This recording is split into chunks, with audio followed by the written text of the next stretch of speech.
Hello everyone, it's me Rojina Thapa. अनि आजको यो भिडियो चाहिँ मेरो ट्राइपड अनबक्सिङ र त्यो के भन्छ त्यो एलइडी इन्फ्लुएन्सर लाइट हुन्छ नि त्यो चाहिँ मैले अनबक्स गर्दैछु। अनि त्यो अनबक्सिङ गर्दा गर्दा चाहिँ मैले थोरै आफ्नो बारेमा इन्ट्रोडक्सन पनि दिन्छु। अनि यो चाहिँ मेरो फर्स्ट टाइम यसरी बोलेर मैले भिडियो गराएको चाहिँ योभन्दा पहिला मैले दुईवटा भिडियो पनि मैले हालिसकेको, तर यत्तिकै ऱ्यान्डमली हालेको त्यो चाहिँ। अनि अबदेखि चाहिँ एउटा हुन्छ नि एउटा प्रपर भिडियो आउँछ। नट प्रपर भन्नाले चाहिँ त्यस्तो पर्फेक्ट नै त होइन, अब एभ्रिथिङ इज न्यू होइन। अहिले मेरो लागि चाहिँ सबै कुरा न्यू छ, एडिटिङदेखि लिएर भ्लगिङदेखि लिएर सबै कुरा चाहिँ न्यू हो मेरो लागि। त्यही भएर आई डोन्ट नो, बिस्तारै बिस्तारै सिक्दै पनि जान्छु। अनि राम्रो राम्रो भिडियोहरू पनि म बनाउँछु पछि। यो चाहिँ मैले जुक्ति नेपालबाट लिएको हो। त्यसको तिनीहरूको मैले के अरे एडहरू हुन्छ नि एकदम धेरै देखिरहेको के। अन्त प्लस मलाई पनि एउटा ट्राइपड चाहिँ चाहिएको थियो भिडियो गराउनको लागि। यहाँ साइडमा चाहिँ मेरो भाइ छ के गर्दै बसेछ। त्यो भएर मलाई लास त लाउँदैन यसो अगाडि, त्यही पनि सुरु भिडियो यसरी बोल्दाखेरि चाहिँ अलिक लगाइरह। तर ओके, खोलमै त यो कस्तो छ, आई होप राम्रो होस्। अनि तिनीहरूको एड मैले धेरै देखेको थिएँ अनि मलाई चाहिएको पनि थियो, त्यही भएर चाहिँ मैले किनेको। अनि मैले चाहिँ यो भिडियो हिजो गराउँछु भन्थेँ, तर हिजो चाहिँ मैले टाइम पाइनँ, तर मैले अहिले गराउँदैछु। ट्राइपड हेर्नु कस्तो हुन्छ। यो त नचाहिने रहेछ है। अनि मैले चाहिँ इन्ट्रोडक्सन पनि गर्छु भन्थेँ मेरो। सो के हो यो ब्याग होला चाहिँ ट्राइपडमा हाल्नु। मेरो फुल नेम चाहिँ रोजिना थापा मगर हो। अनि म चाहिँ अहिले पोखरा बस्छु। लाइक पहिल्यैदेखि हामी पोखरा बसेको चाहिँ होइन, तर कति भयो 4-5 वर्ष जस्तै भयो अहिले पोखरा बसेको चाहिँ। अनि अहिले चाहिँ म ब्याचलर 3rd इयरमा पढ्दैछु। अनि पोखरा कलेज अफ म्यानेजमेन्टमा पढ्दैछु। त्यही हो, अरू त के गर्छ नि इन्ट्रोडक्सनमा, त्यही हो मेरो नाम, त्यही हो, म त्यतिमा पढ्दैछु। And I am 23 years old. म 23 वर्षको भएँ।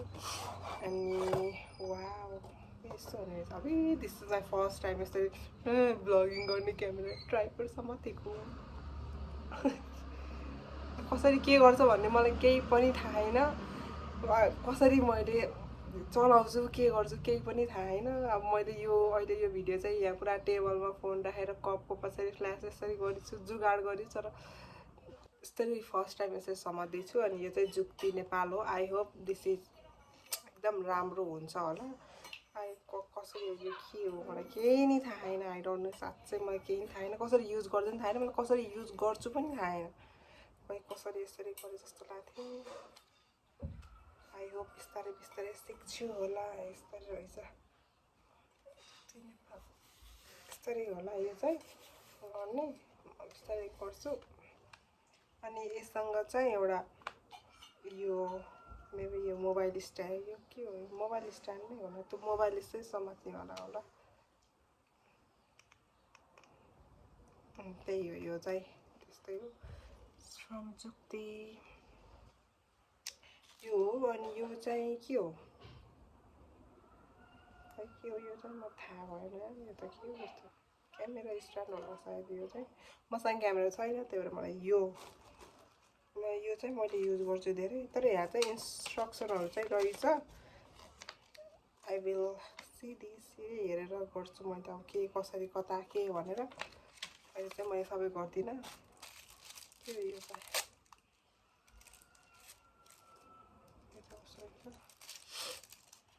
यो चाहिँ फोटोसट खिच्दाखेरि टाढा त्यो ट्राइपड टाढा राखेर फोटो खिच्नको लागि युज हुन्छ होला। यो त्यही होला, यही हो। एउटा यो ट्राइपड यो स्ट्यान्ड आउँछ, यो चाहिँ फोन स्ट्यान्ड आउँछ। अनि एउटा चाहिँ यो मेबी लाइक गोप्रो या क्यामेरा वाला होला यो। अनि पछि यो चाहिँ एउटा यो फोटो क्लिक गर्ने यो बटन कि समथिङ के भन्छ क्लिक गर्ने। अनि यो चाहिँ ब्याग क्यारी यही हो यसको चाहिँ, तर इट्स क्वाइट हेभी, त्यस्तै हेभी नि होइन, तर अरूहरू मैले पहिला पनि किनेको थिएँ कि कतिको 500 हो कि 600 को ट्राइपड किनेको थिएँ। यता फर्के यता गुल्टिन्छ, यता यता गुल्टिने भएर फोन पनि स्ट्यान्ड नहुने, तर यो चाहिँ एकदम राम्रो छ जस्तो छ। पैसा पनि राम्रै हो नि त, पैसा पनि राम्रै हो नि त। अनि यही हो, यो चाहिँ स्मार्टफोन क्यामेरा र एक्सन क्यामेरा, क्यामेरा स्ट्यान्ड रहेछ। यही हो चाहिँ लाइट हो। मैले पुरा के भन्छ सरी टिपटप युट्युबर बन्ने भनेर सबै किने मैले, तर के गर्छु थाहा छैन मलाई। लेट्स सी कहाँसम्म जान्छु म। यो चाहिँ काट्नुपर्छ।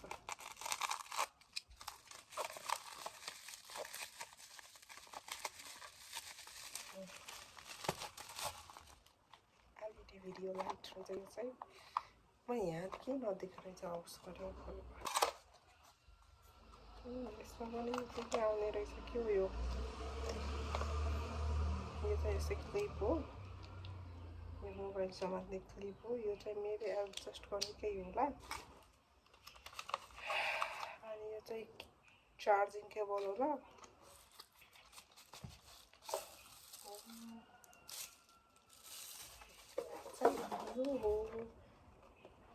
यसको पनि राम्रै छ भन्ने सुनेको थिएँ, त्यही भएर हो। यहाँको थाहा छैन कस्तो हुन्छ। I hope this works well. त्यही हो, मेरो भन्नु त केही छैन। अनि यो चाहिँ कता राख्ने अब, यो चाहिँ मेबी यो यस्तो यसरी मोबाइलमा यस्तो गरेर मोबाइलमा गर्ने कसरी हो, म त केही थाहा नै छैन। तुमसे नहो पाएगा, केही थाहा भएन। यसमा चाहिँ अहिले चार्ज छैन होला, चार्ज छैन यसमा चाहिँ। चार्ज गर्नुपर्छ, प्लस माइनस हुने रहेछ। अनि लेफ्ट राइट के हो यो, लेफ्ट राइट त होइन होला। यही हो, यो क्यामेरामा चाहिँ ए सरी के भन्छ, यो लाइटमा चाहिँ यो फोनलाई यो उस गर्ने, फोनको यहाँ माथि यस्तो गर्ने आउने रहेछ। अनि एउटा चाहिँ यो के हो थाहा भएन। त्यही हो गाइज। सो यही हो यो भिडियोको लागि चाहिँ। अनि अर्को भिडियो चाहिँ आई डोन्ट नो मैले के हाल्छु थाहा छैन, केही प्लानिङ गरेँ होइन। अनि त्यही हो, अनि या त्यही हो। अहिले चाहिँ म के अरे इक्जाम चलिरहेछ, त्यही पनि म नपढेर भिडियो बनाउँदैछु, केही छैन। त्यही हो, मलाई थाहा छैन के कसरी बोल्छन् के गर्छन्, केही पनि थाहा छैन। बिस्तारै सिक्दै जान्छु होला। मेरो भाइले मलाई अगाडिदेखि ठ्याक्कै हेरिरहेछ, साइड स्माइल लिएर यसरी। यही हो, मैले चाहिँ लाइट र ट्राइपड चाहिँ किने। अनि पछि अब चाहिँ मैले सकेसम्म चाहिँ कन्टिन्युअसली भिडियोजहरू हाल्छु। अनि पछि तर प्लस मैले इन्ट्रोडक्सन गर्छु भनेको, तर के भयो है इन्ट्रोडक्सन। त्यही हो, अब मेरो नाम रोजिना थापा हो, अनि पोखरामा बस्छु। अरू त के भन्छन्, अब मैले अब भ्लगहरू चाहिँ अब ट्राभल गरेको, अनि अब खाएको, अब हुन्छ नर्मल भिडियोजहरू हाल्छु। होप सबैजनाले माया गर्नुहुन्छ होला भन्ने आशा गर्दछु। त्यही हो। अनि अरू के भन्छन्, यति नै हो। यो चाहिँ एकदम सर्ट भिडियो भयो होला, एकदम सर्ट भिडियो भयो होला। तर मैले सर्ट नै गराउन खोजेको, त्यही ट्राइपड देखाउन, नट देखाउन, त्यो खोल्न। किनकि अस्ति 3 दिन भइसक्यो यो आएको, तर मैले यही भिडियो गराउने भनेरै त्यो नखोलिकनै बसेको थिएँ क्या। अनि यो चाहिँ हिजो आएको लाइट। अनि यो दुइटै किन्छु, सरी यो दुइटै एकैचोटि खोल्छु भनेर बसेको थिएँ। अनि या त्यही हो। अनि पछि I hope you guys like it. के हो कस्तो मलाई केही थाहा छैन। सबै यु क्यान सी केही नै ब्याकग्राउन्डहरू मैले केही पनि मिलाएको छैन। साउन्ड बाहिरदेखि कुकुरको साउन्डहरू आइरह, साइडमा भाइ छ, त्यही भएर एकदम र एकदमै यो भिडियो चाहिँ एकदमै आई डोन्ट नो के भयो, तर आई विल अपलोड दिस, त हाल्न चाहिँ हाल्छु। अनि पछि त्यही हो, अब के हजुरहरूलाई के हेर्न मन लाग्छ होइन, मबाट अब मैले कस्तो भिडियो गराइदियो हुन्थ्यो भन्नुहुन्छ भने यु क्यान कमेन्ट इट। अनि सकेसम्म चाहिँ म गर्न चाहिँ ट्राई गर्छु। यस्तो हुन्छ कि अब सुरुमा चाहिँ कस्तो भिडियोहरू गराउने अलि अनकम्फर्टेबल भन्दा पनि अलिक डर टाइपको लाग्दो रहेछ कि ला कसरी गर्ने होला होइन, कसरी एडिट गर्छु मैले यस्तो भन्ने सोचहरू धेरै आउँदो रहेछ कि। भनेपछि त्यही अनि म चाहिँ अब टिकटकहरूमा पनि त्यस्तो धेरै एक्टिभ छैन, भिडियोहरू हाल्दिनँ। अब इन्स्टामा त झन्डै छँदै छैन। त्यही भएर डाइरेक्ट युट्युब स्टार्ट गर्दैछु म चाहिँ। I don't know where this journey takes me, कहाँसम्म पुगाउँछ मलाई युट्युबले थाहा छैन। त्यही हो। So thank you so much for watching. कसले हेर्नुभएको छ अहिलेसम्मको लागि। अनि त्यही हो, मलाई कसरी बोल्छु पनि मलाई थाहा छैन, मैले कसरी भिडियो बनाउँछु केही पनि थाहा छैन। जे आउँछ म त्यही गर्छु। बाई।